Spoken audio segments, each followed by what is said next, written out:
Bonjour, chers invités. Bienvenue à cette 5e édition du webinaire sur la cybersécurité de VARS. Aujourd'hui, j'ai l'honneur d'avoir avec moi mon collègue et partenaire Maxime Boutin, chef des opérations de VARS. On a une présentation chargée en contenu, évidemment. En plus de ça, c'est le mois de la sensibilisation à la cybersécurité. Avant de commencer, on va attendre quelques secondes. On a plus de 900 participants inscrits aujourd'hui. Je pense que présentement, on est au-dessus de 250 participants. Donc, on va avoir la chance, évidemment, d'avoir une bonne conversation sur qu'est-ce qui se passe présentement dans le marché de la cybersécurité, quels sont les risques, les tendances, les menaces. Écoutez, je vous remercie. Maxime, bienvenue à cette présentation. C'est la première fois qu'on a la chance de faire ce webinaire-là ensemble. Je pense que nos participants sont très chanceux de t'avoir aujourd'hui. C'est gentil, merci. Sans plus tarder, on va commencer. Maxime, c'est le mois de la sensibilisation à la cybersécurité. Pourquoi y accorder autant d'importance présentement? Oui, bien écoute, premièrement, merci. Je suis bien content de participer ce matin à cette rencontre-là avec toi. Puis merci à tous les gens qui se joignent à nous aussi pour cette présentation. Donc, c'est très important de parler de la cybersécurité. C'est un enjeu dans les organisations qui est très, très important. Nous, on est derrière vraiment le rideau. On voit tout ce qui se passe. On voit l'importance que la cybersécurité a aujourd'hui. On voit beaucoup de choses qui arrivent, d'incidents qui se produisent et ainsi de suite. Et puis, je pense qu'aujourd'hui, ce qui va être vraiment important de faire pour nous, c'est d'aller voir en arrière du rideau. Donc, de lever le voile un peu sur qui sont ces acteurs malveillants-là, qu'est-ce qu'ils font, puis comment ils font leurs attaques et ils opèrent finalement pour pouvoir justement démontrer c'est quoi l'importance de la cybersécurité et pourquoi, comme notre thème l'indique, on devrait mettre quels efforts, puis quelle énergie, puis quelles ressources en arrière de tout ça pour pouvoir y arriver. Absolument, parce que la cybersécurité ou même la sécurité de l'information, c'est un ensemble de choses à faire. Ce n'est pas si simple que ça. Donc, on va tenter de décomplexifier un petit peu, qu'est-ce qu'on doit faire pour se protéger, mais deux, mieux comprendre comment les attaquants opèrent, puis c'est quoi les menaces là, présentement principales. Oui, donc, démystifier tout ça, ça va être vraiment important pour que les gens puissent vraiment comprendre l'importance de ce qui se structure en arrière de chacune de ces attaques-là, pourquoi il faut se défendre, puis comment on peut se défendre pour des structures, des organisations qui sont extrêmement bien organisées aujourd'hui, qui utilisent des hautes technologies et tout ça. Intéressant, intéressant. On va commencer sans plus tarder avec un petit vidéo que Maxime, tu nous as préparé. Donc, bienvenue encore une fois au webinaire. On y va.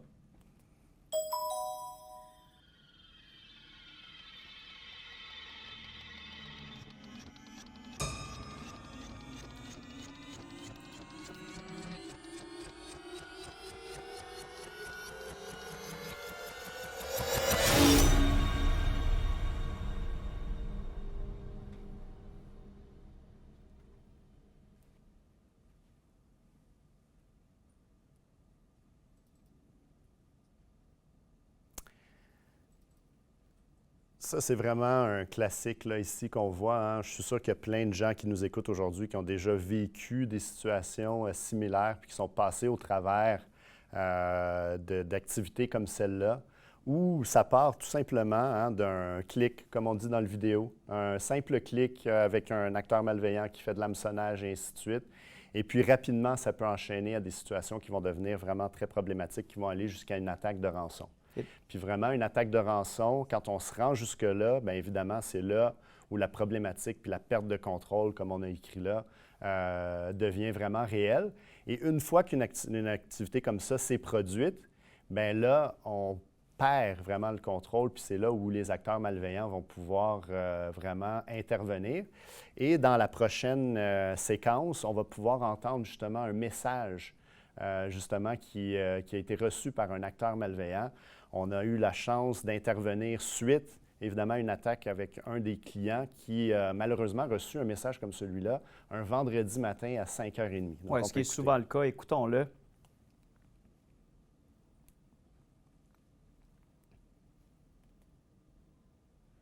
Good afternoon. I'm calling to inform you and your company's management that all the company's confidential data and the personal data of your clients and employees have been stolen. Be aware that a small part of this stolen information will soon be published in the public domain or the public access. And if nobody will contact us, then all the information which was downloaded from your company's network will be posted. You have the last opportunity to contact us to avoid reputational and financial problems. Be aware that soon all the confidential and personal information which have been compromised and stolen from your company's system will be sent to their owners by email, them to start further legal action and lawsuits. Make the right choice and contact us as soon as possible. Bye. On s'excuse auprès de notre auditoire francophone. Premièrement, le message est en anglais. On l'a bien compris. Les acteurs malveillants n'ont pas encore de la traduction en temps réel. Ça va sûrement venir ça avec, viendra avec sûrement le AI. avec les technologies. Mais bref, pour résumer ce que l'acteur malveillant dit, finalement, ils informent l'organisation qu'il y a eu une infiltration, qu'il y a eu exfiltration justement de données, que les fichiers de l'organisation sont chiffrés, et qu'il les menace finalement de publier même ces données-là Le classique. sur le domaine public. Donc, effectivement, le classique de double extorsion. Donc, c'est vraiment comme si on venait mettre les deux mains sur la gorge vraiment d'une organisation à ce moment-là pour pouvoir les contraindre à payer et pas leur donner le choix. Donc, c'est pour ça qu'on dit fin de la présentation. Évidemment, restez là. Allez pas nulle part. Guillaume, assure-toi qu'ils ne se sauvent pas. On va s'assurer. Mais c'est là où vraiment un acteur malveillant là, va vraiment prendre le contrôle d'une organisation à ce moment-là. Et puis, ça devient vraiment très problématique avec cette extorsion-là qui arrive. Donc, ça nous fait poser la question, quels sont les principaux enjeux d'une cyberattaque? Là, généralement, c'est une interaction qu'on a avec le public. Hein? Notre public n'est pas là aujourd'hui, donc on va le faire nous-mêmes, mais ce sont les différents items qui ressortent le plus souvent. Puis ce qu'on va venir faire ressortir, c'est vraiment la cause principale de ce qu'une cyberattaque peut causer dans une organisation. Donc, la première, c'est la perturbation des opérations. C'est quelque chose qui revient vraiment souvent, qui est vrai aussi. Donc, ça perturbe définitivement les opérations quand il y a une attaque dans une organisation. Ce n'est pas toutes les organisations qui sont préparées à réagir. On va le voir plus tard, mais ça vient évidemment déstabiliser les organisations. Les opérations également, c'est ça. La perte de données opérationnelles. Donc, c'est sûr et certain, comme on a vu puis qu'on a constaté, il y a des exfiltrations de données qui peuvent être faites. Ces données-là peuvent être encryptées, donc il peut définitivement avoir une perte de données opérationnelles. Divulgation d'informations sensibles. Également, bien évidemment, les informations qui sont contenues dans les différents systèmes peuvent et vont contenir définitivement des informations sensibles. Et les acteurs malveillants vont spécifiquement aller chercher, évidemment, ces données-là dans les systèmes pour pouvoir les exfiltrer pour que ça fasse le plus d'impact que possible quand ils vont vouloir les divulguer. Et être un vecteur d'attaque aussi pour le réseau, donc pour ses clients, son réseau d'affaires, c'est ça. Le réseau d'affaires, exactement. Donc ça peut être vraiment quelque chose qui a beaucoup d'impact, qui va mener aussi au risque réputationnel. Puis juste avant de passer à l'autre, j'aimerais ça qu'on prenne une pause ici parce que ça, c'est ce qui ressort la plupart du temps de ce qu'on entend finalement dans nos interactions quand on fait des conférences et tout ça. Maintenant, le principal risque, parce que c'est ça que la diapo veut dire, quel est le principal enjeu quand on a une cyberattaque? Le principal enjeu, vraiment, c'est la perte de contrôle de l'organisation. Donc, quand on n'a plus le contrôle de l'organisation, parce que nos données sont encryptées, parce qu'on s'est fait exfiltrer des données, et puis qu'on reçoit un message comme le message qu'on a entendu, où on voit un acteur malveillant qui est vraiment très sûr de lui, hein? Make the right choice, hein? Il sait qui tient l'organisation par la gorge. Vraiment, là, on ressent comme organisation qu'on a perdu le contrôle, et puis c'est vraiment ça l'enjeu principal d'une cyberattaque. Puis aujourd'hui, on va avoir la chance de plonger plus en détail là, sur les différentes étapes, de ces attaques-là. Pour le moment, on va faire aussi un petit survol. Là. On parle là, de, bon, c'est le mois de la cybersécurité, évidemment, on en entend parler partout. On a des statistiques qui sont diffusé dans tous les médias. Bon, on parle d'un impact économique majeur. Là, en 2025, encore une fois, une hausse de 15 un impact économique qui devrait atteindre 10,5 milliards de dollars. Le nombre moyen de cyberattaques qui a augmenté encore de 28 par rapport au dernier trimestre. Pourtant, ce qu'on voit, Maxime, c'est toujours les mêmes attaques. Là. On parle de rançongiciel, d'hameçonnage, d'intrusion au niveau de l'info nuagique. On le sait que les compagnies sont en transformation digitale. On migre de plus en plus nos données vers le cloud.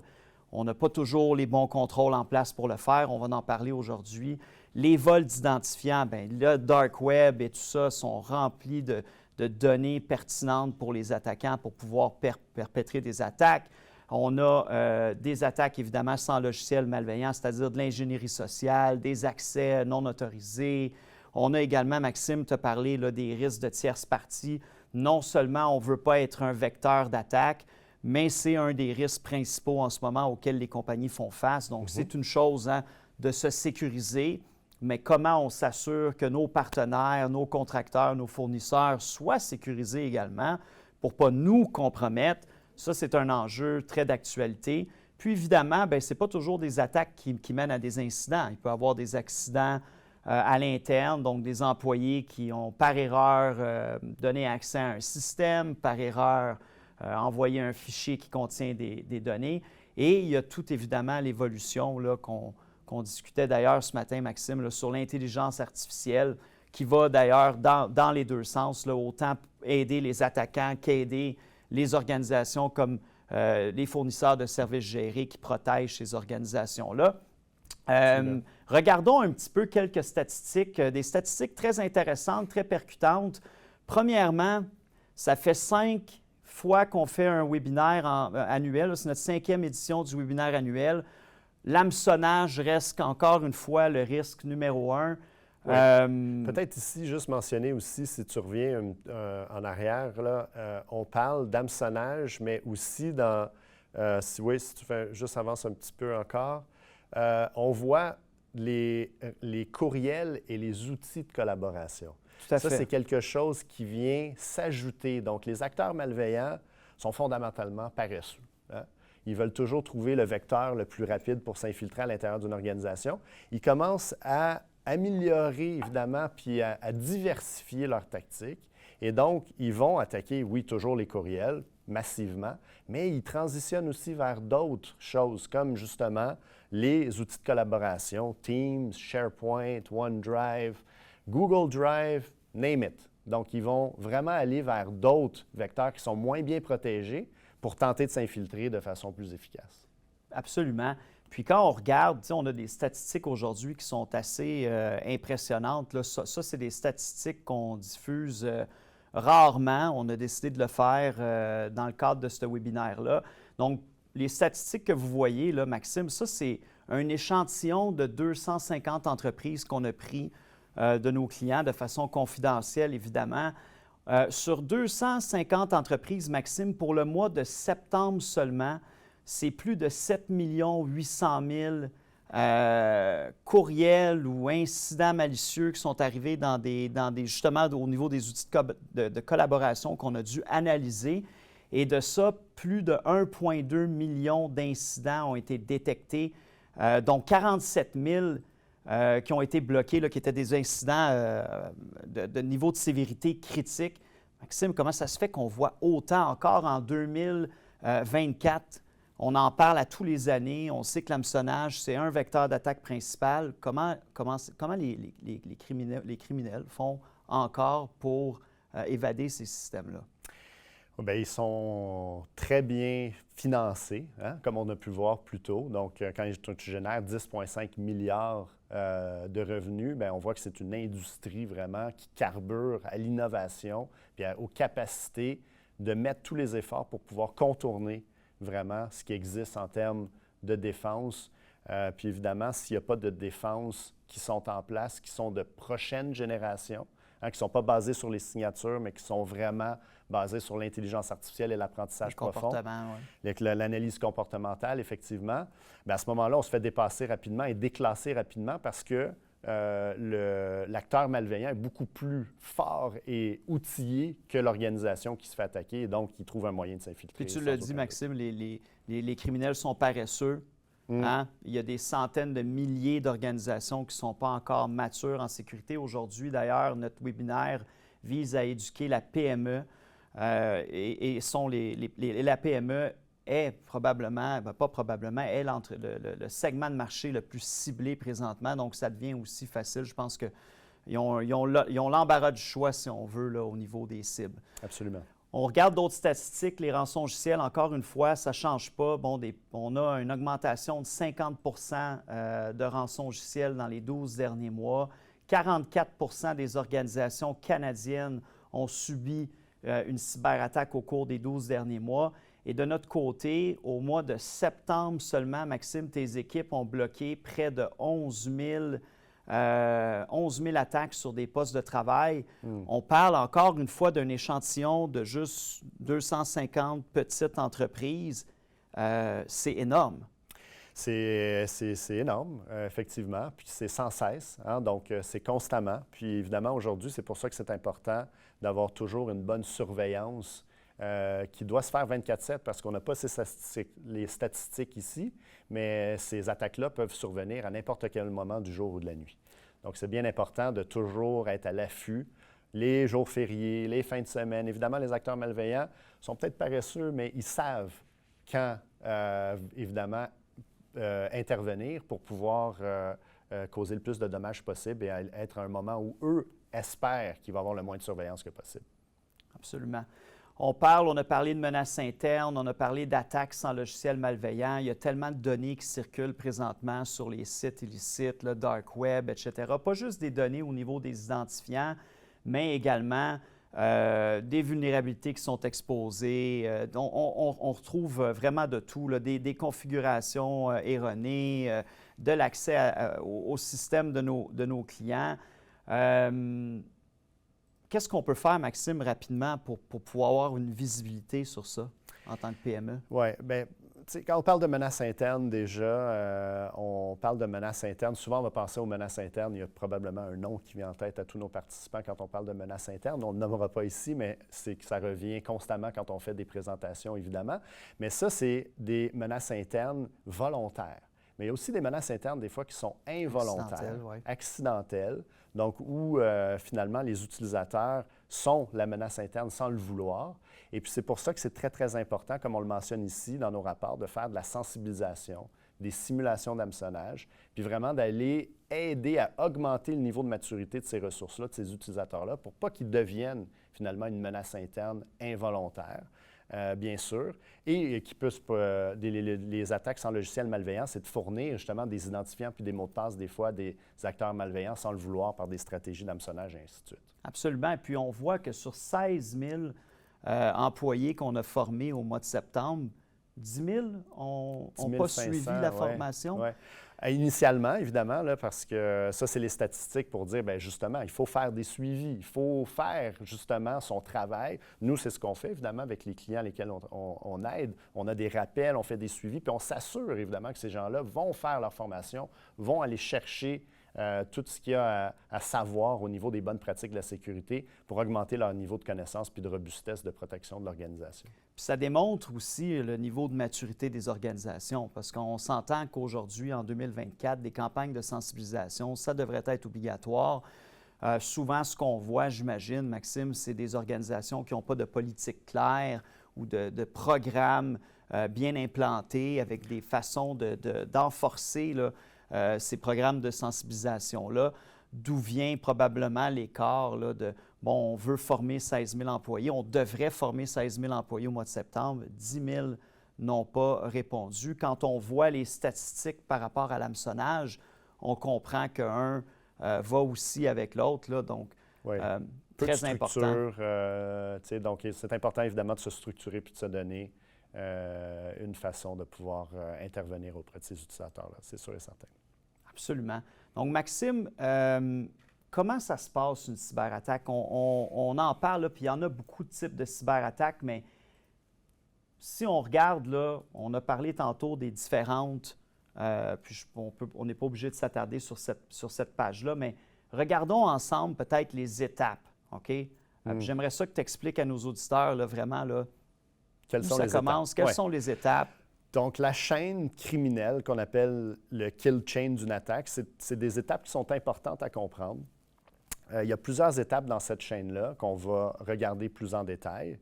Puis ce qui est important de savoir, c'est qu'un acteur malveillant, en moyenne, va rester 180 jours dans des systèmes avant de perpétrer une attaque. Fait que là, souvent, les gens me demandent, « Oui, mais Maxime, qu'est-ce qu'ils font pendant 180 jours? » Bien voilà, ce qu'ils font, c'est d'exécuter cette kill chain-là, ou la chaîne cybercriminelle de cette attaque-là pour pouvoir arriver à leur fin. Donc, ça commence avec de la reconnaissance. Hein, donc, la reconnaissance, ça utilise tout ce qui est à la disposition des acteurs malveillants pour pouvoir découvrir tout ce qui peut être ciblé au sein de l'organisation. Donc, ils vont utiliser des sites comme Shodan, ils vont aller voir est-ce qu'il y a des vulnérabilités qui sont visibles ou disponibles qu'on pourrait exploiter. Ils vont aller sur les réseaux sociaux, ils vont voir est-ce qu'il y a des informations qui pourraient être pertinentes pour pouvoir faire justement de l'ingénierie sociale, puis commencer à bâtir finalement un scénario pour pouvoir perpétrer une attaque contre une organisation. Ça commence là.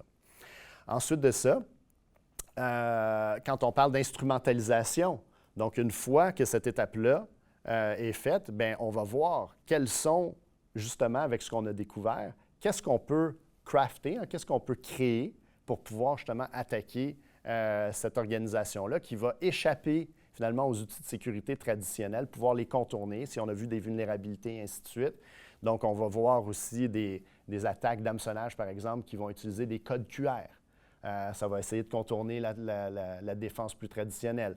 Des fichiers zippés aussi avec un mot de passe. Donc, les défenses traditionnelles ne vont pas réussir à détonner, c'est ça le fichier. Ils ne vont pas trouver le mot de passe dans la chaîne de courriel pour pouvoir aller ouvrir puis voir s'il y a quelque chose de malveillant.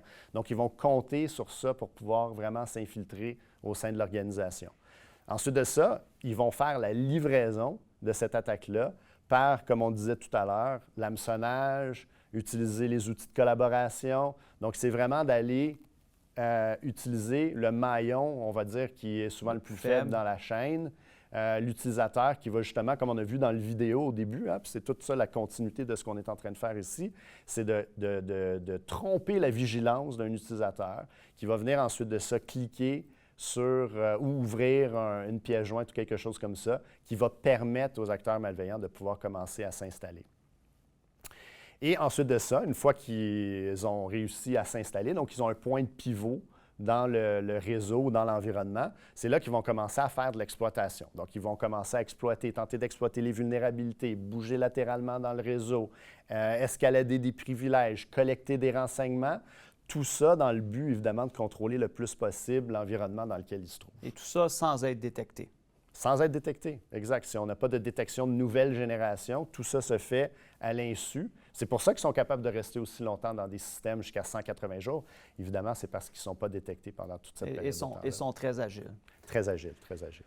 Donc, une fois l'exploitation, évidemment, bien, il y a l'installation. L'installation justement du malware ou des logiciels malveillants qui vont s'installer par la suite avec les outils qui sont en place, vont contourner, évidemment, les outils qui sont là, vont utiliser des techniques pour justement utiliser ce qu'il y a dans les systèmes déjà naturellement, des commandes PowerShell ou des choses comme ça qui vont pouvoir permettent de pouvoir prendre le plus de place que possible dans l'environnement des clients. Donc, ils vont s'installer de façon concrète à ce moment-là dans l'environnement. Là, ils se préparent à exfiltrer. Ils se préparent, oui, exactement, à faire de l'exfiltration et ainsi de suite, qui va être la prochaine étape. Ensuite de ça, le Command and Control, c'est de se donner de la persistance. Donc, ils vont pouvoir se connecter justement à des environnements qui sont externes à l'organisation, toujours de façon non détectée avec des tunnels DNS, des remote shell et puis des choses comme ça qui sont plus techniques pour pouvoir évader justement les contrôles de sécurité qui peuvent être en place puis éviter la détection aussi. Puis là, c'est là où ils vont se donner de la persistance de façon continue avec leurs propres environnements pour pouvoir faire ces attaques-là. Et finalement, évidemment, au bout de tout ça, une fois qu'ils ont passé au travers de toute cette chaîne-là, mais c'est là que l'étape finale va être là, qu'ils vont justement permettre de pouvoir faire l'exfiltration de données, qui vont déjà savoir les exfiltrations de données sensibles, comme on parlait plus tôt, qui vont également chiffrer les données qui sont importantes pour l'organisation. Et c'est là où les stratagèmes, justement, d'extorsion vont commencer. Ils vont aller jusque dans les backups aussi. Hein. Ils vont contrôler vraiment l'entièreté du réseau. Si le réseau est plat, n'est pas segmenté, on facilite évidemment la tâche de l'acteur malveillant de pouvoir perpétrer ces attaques-là et d'avoir ces tentacules dans tous les segments de l'organisation qui vont justement, comme on disait, perturber les opérations puis permettre la perte de contrôle de l'organisation par la suite. Maxime, là, nos auditeurs, ils regardent ça. On voit ici 7 étapes, là, dont l'étape finale. Pendant ce temps-là, j'imagine qu'ils ont le temps de prendre contrôle des boîtes de messagerie, ont évidemment le temps d'exfiltrer les données, peut-être même d'infecter ou prendre contact avec des fournisseurs, d'autres organisations. Finalement, quand l'encryption finale arrive, ce qui est la dernière étape, là, sont déjà rendus ailleurs. Quand on regarde ces 7 étapes-là, à quelle étape on serait supposé d'avoir une visibilité et de dire il y a quelque chose qui se passe, j'ai les bons outils, j'ai été capable de détecter. C'est-tu dès la phase de reconnaissance? Au stage initiaux. La reconnaissance, ça, c'est l'acteur malveillant qui ramasse les informations et tout ça. Donc, c'est important, évidemment, de mettre le moins d'informations possible qui peuvent compromettre l'organisation. D'avoir une visibilité sur cette information-là qui est disponible pour les attaquants. Exactement. Ça, c'est très important également. Puis, à la phase d'instrumentalisation, bien évidemment, qu'on devrait avoir des outils qui permettent de bloquer évidemment, les attaques qui sont d'hameçonnage et puis les logiciels malveillants qui s'y retrouvent également. Mais il y a quelque chose d'important aussi qu'on a vu dans toute la chaîne, que je n'ai pas mentionné à chaque étape, mais qui était omniprésente, c'est l'intelligence, la présence de l'intelligence artificielle. Donc, l'intelligence artificielle, aujourd'hui, c'est un buzzword. Hein? Tout le monde en parle, tout le monde veut que son organisation ait de l'intelligence artificielle puis de l'apprentissage profond. Mais dites-vous que c'est la même chose pour les acteurs malveillants. Donc, les acteurs malveillants vont utiliser l'intelligence artificielle à toutes ces étapes-là pour automatiser puis aussi augmenter leur présence avec des bots, avec des scrapers, puis ainsi de suite, pour pouvoir automatiser toutes les chaînes de l'attaque pour pouvoir en faire encore plus puis être encore plus efficace et autonome. Et là, on voit, 74 là, donc près des 3/4 des spécialistes qui sont interrogés dans une étude affirment que les menaces par l'IA causent désormais un problème important.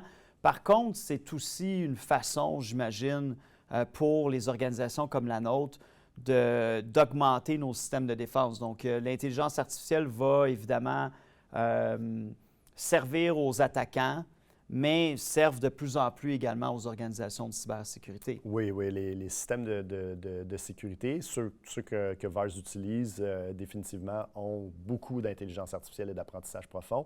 Donc, c'est toujours le jeu ombre et lumière, évidemment, où l'utilisation de la technologie peut être utilisée aux deux océans, mais c'est important d'avoir quelque chose qui nous permet d'être au même diapason que les acteurs malveillants pour pouvoir bien se défendre. Absolument. Donc, Maxime, tu as parlé des étapes là, de la fameuse skill change. Je m'excuse pour l'anglicisme. Maintenant, on va regarder un peu c'est quoi le modèle opérationnel des cybercriminels. Ouais. On commence avec une structure, là, une structure organisationnelle là, claire. Oui. Donc, ce qui est important de savoir ici, là, c'est parce que ce qu'on veut, c'est vraiment... On veut que nos amis soient proches, puis nos ennemis soient encore plus proches. Hein? C'est ce qu'on dit absolument. Dans l'adage. Donc, c'est important de connaître un peu leur structure puis leur organisation. Comment ils opèrent, qu'est-ce qu'ils font, puis pourquoi ils sont aussi efficaces. Bien, c'est effectivement parce qu'ils ont une structure organisationnelle aujourd'hui qui est claire et structurée. C'est fini là, l'époque où on a l'image du gars dans son sous-sol avec un hoodie, hein, avec un capuchon, qui est l'image standard et traditionnelle. On parle d'organisations internationales. C'est fini, oui. C'est des organisations qui sont hautement structurées. Puis là, on va voir c'est quoi effectivement dans cette structure-là. Ils ont des spécialisations. Donc, des développeurs, des équipes de développement, des opérateurs, des courtiers, parce qu'aujourd'hui, on parle aussi de rançongiciel as a service. Ouais. Donc, rançongiciel as a service veut dire quoi? On crée comme organisation malveillante un rançongiciel. On le rend disponible à un paquet de courtiers et puis on leur dit, bien, écoute, utilise mon rançongiciel, puis moi, je prends 40 des recettes, puis toi, tu en gardes 60 %. Donc ça permet à un nombre incroyable de D'acteurs courtiers malicieux. puis d'acteurs malveillants, justement, de pouvoir utiliser et propager ces attaques-là, qui s'est révélé d'une très grande efficacité, évidemment, pour les acteurs Puis là, malveillants. là, n'importe qui peut utiliser ça. C'est pas complexe. Donc, c'est des outils qui sont mis à la disposition à des jeunes, à des criminels. Donc, Toutes sortes d'organisations, puis effectivement, donc c'est pas très compliqué de s'en procurer aujourd'hui, surtout avec le dark web puis les canaux de communication qu'ils ont. Puis évidemment, le blanchiment d'argent, évidemment, c'est une de leurs spécialisations parce qu'ils demandent toujours des rançons qui sont en crypto-monnaie. Crypto-monnaie est difficilement traçable. Donc, après ça, blanchir cet argent-là, c'est essentiel. Puis c'est beaucoup plus facile aussi parce que ça vient de la crypto-monnaie. Puis, ça contribue à l'augmentation des attaques de rançon. Tu sais, aujourd'hui, si on revient quelques années en arrière, pour être une cible, il fallait détenir des données sensibles, des données financières, une propriété intellectuelle spéciale. Aujourd'hui, à cause de la crypto-monnaie, est-ce que c'est vrai de dire que n'importe quelle entreprise est une cible, le but étant seulement de geler les opérations? Donc, ce n'est pas important si on est une entreprise de construction dans le domaine manufacturier ou est-ce qu'on a une culture plus axée sur la santé et la sécurité au travail dans les dernières années. Aujourd'hui, si on a un écart technologique par rapport à notre posture de sécurité, on est une cible de choix, même si on n'a pas des données Tout à fait. sensibles. Même chose, j'imagine, dans le domaine manufacturier, où est-ce que de plus en plus d'automation, de robotisation, on se connecte avec l'Internet des objets, on élargit nos surfaces d'attaque sans nécessairement avoir une culture de cybersécurité. Idem dans ce cas-là. Exact. Non, 100 %, exactement. On a maintenant les tactiques opérationnelles, Maxime. Oui. Bien, les tactiques opérationnelles, on en a parlé un petit peu plus tôt. Donc là, c'est de les mettre évidemment en valeur pour les acteurs malveillants, de faire de l'hameçonnage, de l'ingénierie sociale, évidemment, là, des réseaux d'ordinateurs zombies là, ou des botnets finalement qui sont infectés également. L'exploitation de toutes les vulnérabilités qui peuvent exister ou qui peuvent être présentes dans toutes sortes de réseaux. Et puis, les crypto-marchés, là, donc le dark web et ainsi de suite, qui sont vraiment des moyens ou des tactiques opérationnelles pour eux. Les stratégies de monétisation, évidemment, avec le rançongiciel, on monétise en demandant des rançons en crypto-monnaie également. Les vols et ventes de données qui se font beaucoup sur le dark web. On a énormément de marchés qui sont disponibles pour faire la vente et l'échange de ces données-là. Juste revenir un petit peu en arrière, excuse-moi. Oui, c'est ça. Donc, les fraudes et extorsions. Donc, les fraudes et extorsions aussi, les fraudes du président, toutes les stratégies d'ingénierie sociale et ainsi de suite sont très, très, très présentes également pour la monétisation. Puis, les attaques par déni de service. Donc, les attaques par déni de service avec les réseaux d'ordinateurs zombies. Donc, il peut y avoir des dizaines de millions d'ordinateurs.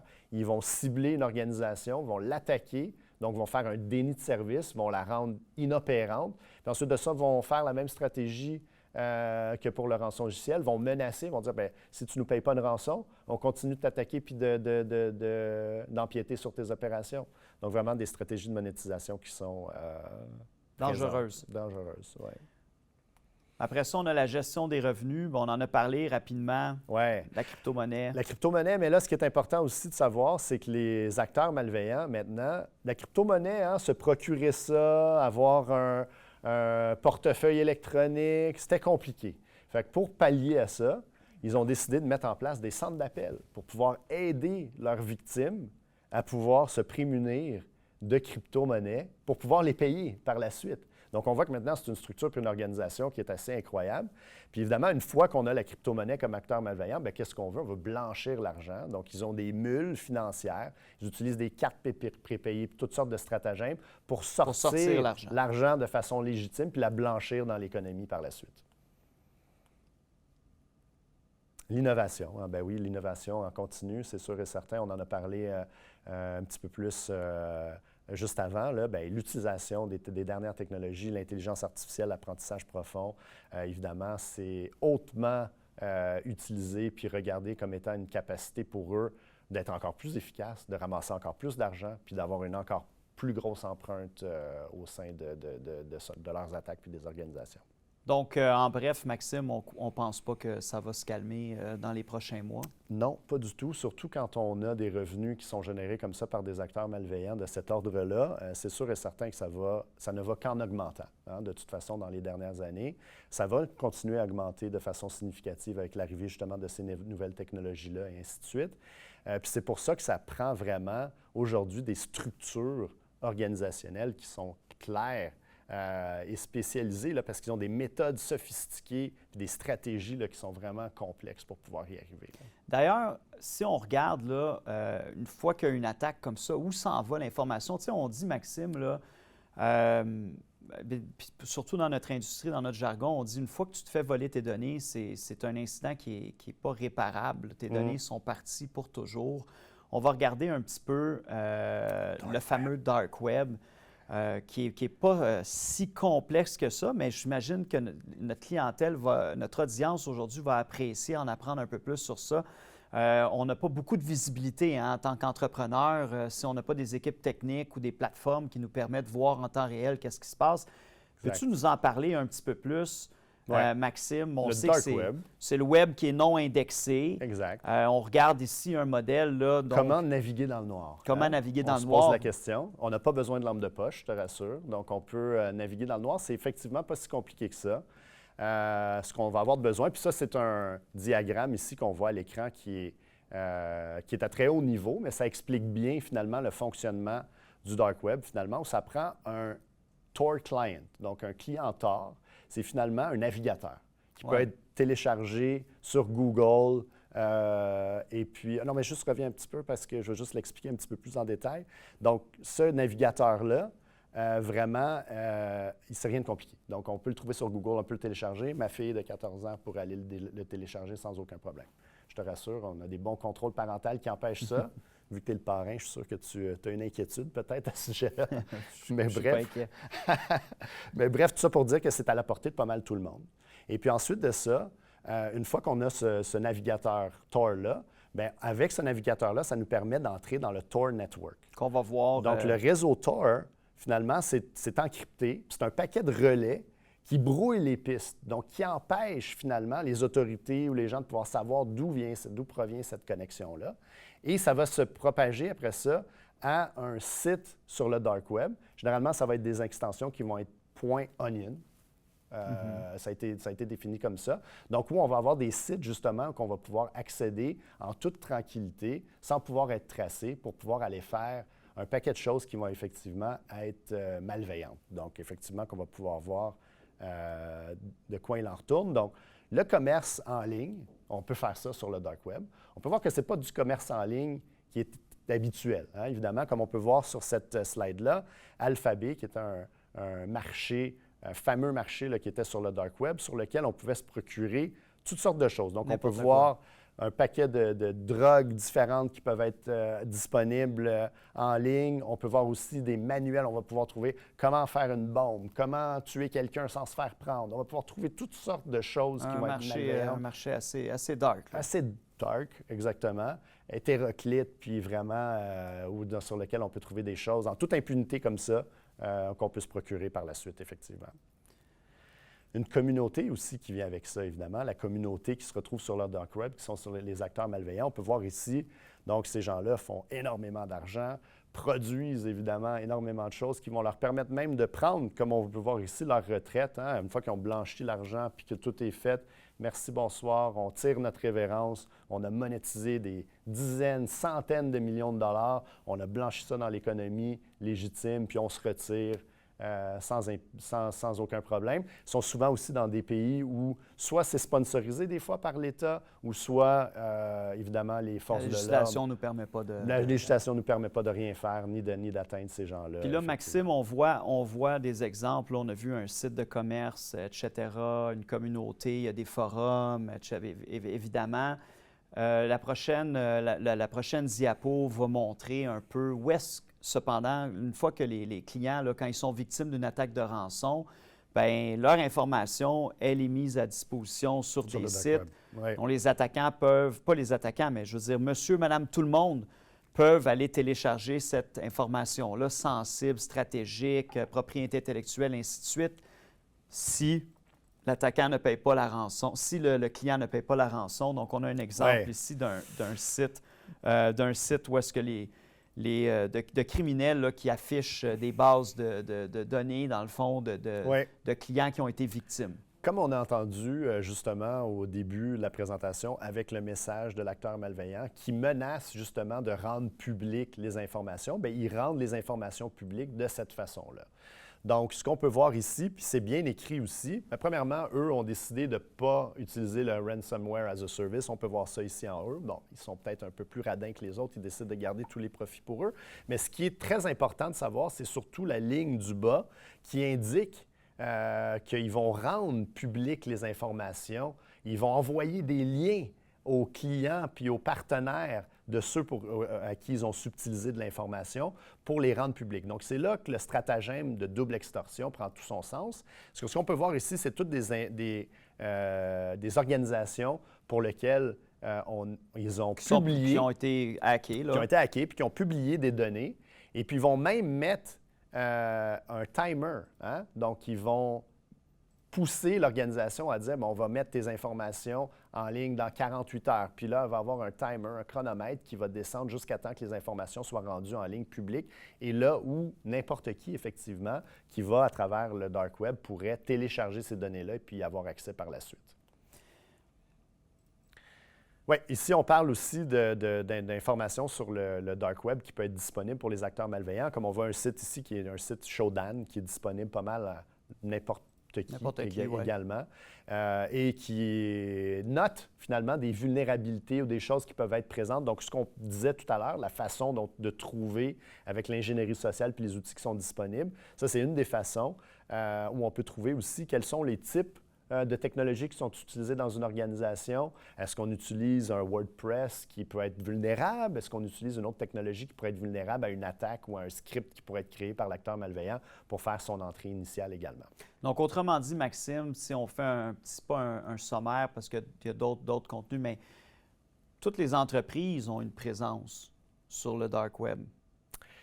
Que ce soit à travers des sites comme Shodan qui va afficher leurs vulnérabilités, certaines technologies qu'ils utilisent, avec lesquelles on peut faire des liens vers d'autres vulnérabilités ou façons de faire, des identifiants, oui, bien justement, c'est ça. Montrons à nos interlocuteurs, ça c'est toujours Shodan, mais si on passe à la diapo suivante, bien, voici un des outils que nos analystes au niveau du dark web utilisent. Qui est une base de Flare System, une entreprise de Montréal.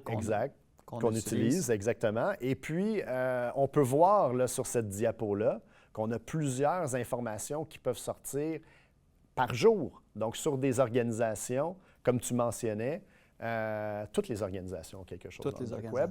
D'ailleurs, je veux mettre notre auditoire au défi de nous contacter pour pouvoir voir si on va être effectivement en mesure de trouver quelque chose sur le dark web pour leur organisation. J'ai l'impression qu'ils vont être bien déçus, effectivement. C'est toujours mieux de le savoir, comme on disait tout à l'heure. C'est ça, j'allais dire déçu, mais peut-être pas si déçu que ça, parce qu'il vaut mieux le savoir, vaut mieux prévenir que guérir. Vaut mieux prévenir que guérir. Mais effectivement, puis on va trouver, comme on peut voir là-dessus, sur les outils comme ça, où il y a même des identifiants. Donc, on voit la colonne des identifiants, la colonne des mots de passe. Donc, forcément, quand des acteurs malveillants ont accès à de l'information comme ça leur permet de facilement pouvoir intégrer un système, faire des stratégies, même d'hameçonnage ou d'ingénierie sociale, qui vont leur permettre d'avoir accès à ces informations-là, qui circulent en vente libre sur le dark web. Et comme tu mentionnais si bien un petit peu plus tôt, une fois que l'information est sur le dark web, le cycle de vie de cette information-là va faire qu'il va rester là ad vitam aeternam, va être repackagé, revendu de façon continue.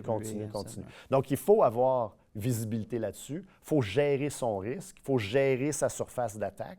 Puis on ne peut que faire ça que si on a une visibilité sur ces informations-là, bien évidemment. Puis ces informations-là, comme on peut voir ici, servent à crafter après ça ou à créer des courriels de fraude du président ou de stratégie de demander de changer. D'ingénierie sociale. Oui, d'ingénierie sociale pour changer. Ah, on intercepte des courriels, le man-in-the-middle attack, hein, où on est infiltré dans une boîte courriel, puis on dit aux finances, non, finalement, ben moi, je suis ton fournisseur, mais il faudrait que tu m'envoies de l'argent à un autre compte de banque tout d'un coup. Puis là, ils sont infiltrés, puis ils ont l'information, ils savent à qui s'adresser, de quelle façon ils ont trouvé cette information-là sur le dark web. Puis c'est pas rare qu'on a des gens qui nous contactent pour nous dire qu'ils ont été victimes de ces fraudes-là qui peuvent aller de plusieurs centaines de milliers, voire de millions de dollars. Millions de dollars. Et d'ailleurs, on dit toujours que la cybersécurité, c'est très complexe. Quand on regarde ça, ce n'est pas si complexe que ça pour les attaquants présentement.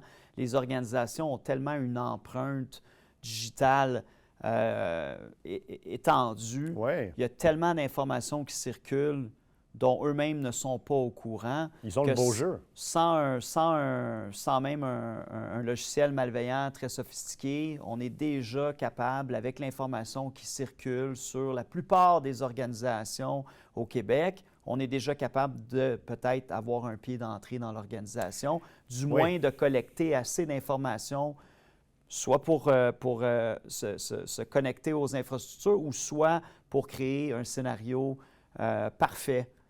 Pour qu'il tombe dans le piège. C'est un peu injuste, hein, d'un certain point, parce que les acteurs malveillants, c'est eux qui ont le beau jeu. Ils doivent trouver une faille dans l'ensemble de l'organisation pour pouvoir l'infiltrer. L'organisation, elle, doit protéger l'ensemble de sa surface d'attaque. Tous les systèmes, exactement. Donc, c'est pour ça que ça ne sera jamais balancé puis qu'il faut vraiment avoir un niveau de robustesse qui est élevé parce que ça va toujours être débalancé d'une façon ou d'une autre. Puis sans les systèmes avancés de détection puis de surveillance, les acteurs malveillants vont toujours pouvoir trouver une porte d'entrée, malheureusement. Excellent. Maxime, il nous reste environ 15 minutes à notre webinaire aujourd'hui. Puis là, on va regarder un peu qu'est-ce qu'on peut faire. Évidemment, quand on parle de cybersécurité, bon, on parle de la sécurité au niveau des systèmes qui touchent à l'Internet. En réalité, les organisations devraient probablement plus parler de sécurité de l'information. On a évidemment une responsabilité là, en tant que dirigeant d'organisation. C'est une fonction qui existe, la sécurité de l'information, dans les grandes organisations publiques. C'est une fonction, cependant, qui existe très peu dans la PME. Est-ce que tu peux en parler un petit peu, puis pourquoi? C'est vraiment la gestion du risque. Hein. Au final, c'est ça la sécurité. C'est quoi le niveau de risque acceptable, puis c'est quoi ma tolérance au risque?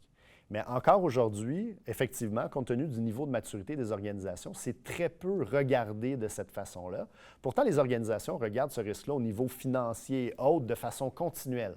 Pourquoi ne pas le faire du côté de la sécurité puis de la sécurité de l'information? Souvent, c'est parce qu'on n'a pas les mécanismes, on n'a pas le savoir-faire. Puis c'est quand on développe ça à l'intérieur de l'organisation qu'on est vraiment capable de développer un programme de sécurité de l'information qui se tient puis qui est périn dans le temps également. Parce que ce qu'on voit présentement, dans le fond, c'est que la sécurité devient un peu une sous-responsabilité des TI. Des fois, les firmes TI, et corrige-moi si je me trompe, bien, ont beaucoup de connaissances, mais ont aussi beaucoup de clients, puis ne sont pas nécessairement à l'interne, sont parfois à l'externe. Oui, puis donc, je les appelle affectueusement les pompiers. Hein? Ils éteignent, ils vont d'un feu à l'autre. Ils éteignent les feux dans les organisations, justement, par rapport aux différentes choses qui peuvent se passer. Mais justement, c'est une spécialisation, puis il faut de la surveillance. Autant que les gens de TI surveillent le réseau pour savoir est-ce qu'il y a une interruption au niveau du réseau, un downtime ou quelque chose comme ça, qu'il faut faire la même chose au niveau de la surveillance du SOC, hein, du Security Operating Center, pour pouvoir avoir une visibilité sur les intrusions potentielles qui peuvent se passer au sein d'une organisation. Donc, autrement dit, ta recommandation, c'est d'avoir évidemment nos équipes TI qui vont surveiller l'infrastructure d'un point de vue de la disponibilité, supporter les ressources, etc. Mais après, ça prend quand même une objectivité.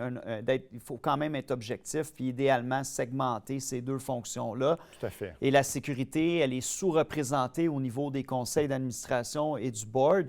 Et j'imagine aussi qu'il y a un gros manque d'éducation de la part des dirigeants d'entreprise. Je pense que tous les dirigeants aujourd'hui savent que, bon, la cybersécurité, c'est important. Faut qu'on en prenne soin dans l'organisation, mais après, de dire qu'un CFO ou un PDG ou une chef de finance a une visibilité sur la posture de sécurité, ça devient plus complexe. Exact. Puis c'est pour ça qu'il faut savoir comment on s'y prend, puis c'est quoi les différents jalons pour pouvoir y arriver. Parlons-en, Maxime. Oui, exact. Bon, donc justement, on a 5 fonctions de gestion principales au niveau de la cybersécurité qui sont essentielles, je dirais. Souvent, les organisations vont concentrer leurs efforts sur la portion gestion des opérations, donc qui est définitivement un pilier névralgique au niveau de la sécurité. Mais il ne faut pas oublier qu'il y a 4 autres piliers fondamentaux. Puis souvent, ces piliers-là, c'est ceux qui sont les moins développés ou les moins regardés. Puis c'est sur ceux-là aussi où il faut développer son expertise puis ses capacités à pouvoir développer ça. Donc, que ce soit au niveau de la gestion de la stratégie, au niveau de la gestion des risques et de la conformité, également la gestion du personnel, on en a parlé beaucoup aussi, la sensibilisation et ainsi de suite. Tout ce qui est gestion des opérations aussi, il faut creuser là-dedans. Il ne faut pas rester juste en surface, mais il faut vraiment aller en profondeur également. Et puis aussi tout ce qui est gestion de la résilience et autres, qui sont tous des piliers fondamentaux qu'il faut adresser dans son ensemble, évidemment au niveau d'un programme de sécurité de l'information qui se tient, puis encore une fois, qui va être périn dans le temps. Donc, tu le dis, c'est un programme de sécurité de l'information. Puis, évidemment, bien, on parle d'évaluer et de connaître d'abord c'est quoi nos actifs qui sont critiques à la mission de l'organisation. Ces actifs-là peuvent être des systèmes, des personnes, des partenaires, des données, etc. Donc, ça devient large, bien au-delà de la cybersécurité seulement. Si je comprends bien, ce que tu dis, c'est que les gens focusent plus sur la gestion des opérations, donc lead contrôle technologique, etc., mais oublient l'aspect humain, oublient l'aspect procédure, culture de sécurité. Et dans le fond, si on n'a pas l'ensemble au complet, comme on peut le voir un peu ici, là, d'ailleurs, les étapes à suivre, bien, on va avoir de la misère à survivre. Tout à fait, oui. Parfait. Puis parlons-en de ces étapes-là. On regarde ici un peu, bon, on a un bilan de santé. Les 5 risques prédominants, je pense. Les 5 risques prédominants. Ouais. Je m'excuse, on a une petite erreur sur nos... on a ici... Oui, continue, on a les 5 risques prédominants à avoir à mettre en place. Mais je pense qu'on a une autre diapo qu'on veut vous montrer. Ce ne sera pas long. On a des gens qui sont en train de regarder. Sinon, on va continuer. Mais dans le fond, ce qu'on voulait dire, Maxime, c'est qu'il y a des étapes pour pouvoir mettre en place un cadre d'un programme de sécurité. Certaines organisations vont commencer avec un bilan de santé. Oui. D'abord, je pense que les 5 risques qu'il faut évaluer, qu'il faut adresser, ce sont justement les ordinateurs et les serveurs, les boîtes de courriel et les outils de collaboration. On en a parlé de façon continuelle pendant toute notre présentation. Le dark web, ou le web caché aussi, de savoir un peu son exposition, où est-ce qu'on en est, qu'est-ce qui se passe. L'évaluer d'année en année aussi pour savoir c'est quoi la progression de tout ça. La formation aussi de notre personnel, de faire de la sensibilisation, des simulations d'hameçonnage. Ça, c'est très, très important. Avoir un plan de réponse aux incidents aussi, c'est très, très important de définir ça. Ce n'est pas si un incident va se produire aujourd'hui, c'est quand. Hein? C'est certain. Il y a ça, c'est une certitude qu'on sait, comme payer des taxes puis mourir, on va finir par se faire attaquer. C'est sûr et certain, si ce n'est pas déjà fait. C'est pas déjà fait, oui. Donc, d'avoir finalement un plan de réponse aux incidents qui est détaillé avec des exercices de type tabletop pour pouvoir vraiment gérer cette situation-là quand elle arrive, avec tout ce qui vient avec, là, les processus, les procédures. Ce sont tous des choses qui sont essentielles. Là. Absolument. Puis ça, c'est des contrôles qui pour survivre là, présentement en 2024. Ce qu'on n'a pas vu, puis on s'en excuse, mais c'est pas grave, c'est peut-être les étapes d'un programme de sécurité de l'information. Puis je veux juste en parler une minute, là, parce qu'on sait qu'il reste environ 6-7 minutes à notre webinaire. Mais les organisations qui ne savent pas par où commencer, je pense que c'est important de le dire, on peut faire un bilan de santé de la sécurité. Il y a différents cadres qui existent auxquels aussi on peut s'aligner. On parle de ISO 27001, on parle de NIST, CIS 18, il y en a un paquet. Puis sans être trop complexe pour des plus petites organisations, bien, vous pouvez procéder avec un partenaire à l'évaluation de votre posture de sécurité. Et là, c'est là qu'on va voir vraiment les écarts et que vous allez être capable d'avoir, si on veut, un plan de match pour les prochains mois, pour les prochaines années, pour adresser ces écarts-là dans votre organisation. Ça peut être d'avoir des bonnes politiques de sécurité en place, ça peut être d'avoir, comme Maxime mentionnait, un plan de réponse, de mettre en place des plans de réponse, d'avoir des bons programmes de sensibilisation, d'utiliser des outils, de faire des tests d'intrusion. Bref, il y a une panoplie là, de contrôles à mettre en place. Certains spécifiques à votre industrie, d'autres, tout le monde devrait les avoir. Bref, si vous ne le savez pas, c'est quoi votre posture de sécurité? Si vous n'avez pas de visibilité sur le dark web, si vous n'avez pas d'équipe qui vous surveille, etc., bien, c'est relativement simple à régler. On a vu les 5 étapes, là, les 5 priorités.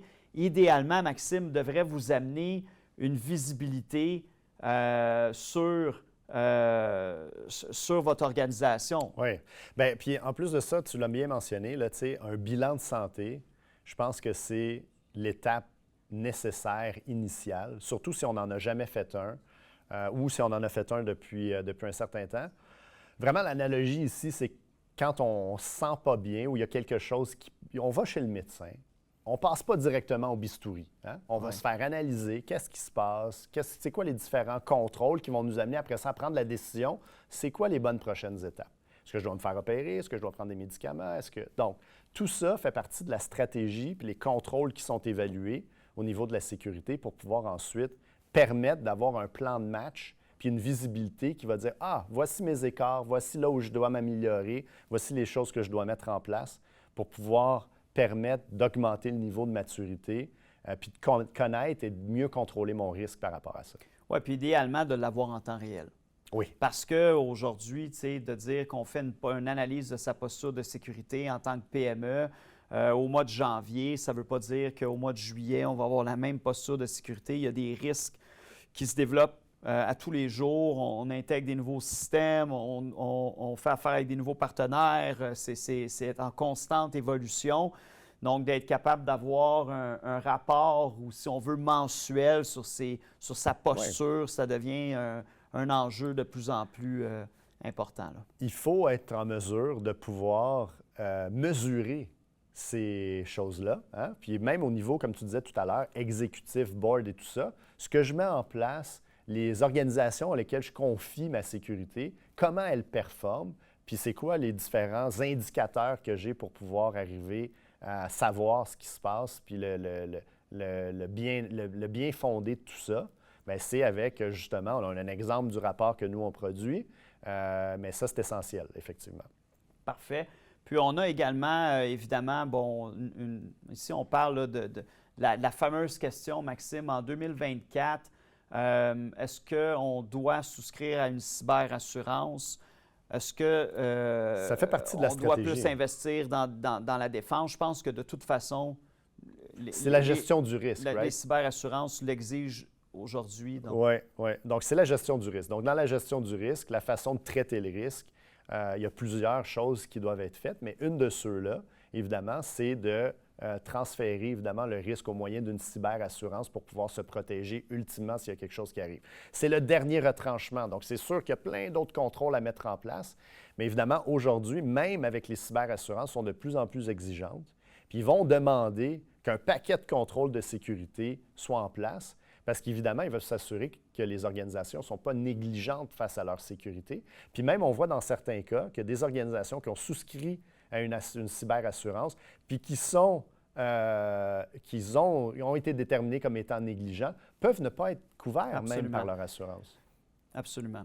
Et d'ailleurs, la cyberassurance ne sert qu'à transférer une certaine partie d'un risque financier, mais il ne faut pas oublier ce qu'on parlait au début, risque opérationnel, risque réputationnel. Quand Perte on de n'est pas capable contrôle, d'opérer ouais. pendant 4, 5, 6 semaines, on n'est pas capable de livrer nos clients, on n'est pas capable de supporter notre business, forcément, on perd des revenus, puis on peut ne pas se remettre de ça, malgré le fait qu'on ait une cyberassurance. Donc, je pense que ça va de soi, on doit implanter des contrôles Tout à fait. importants.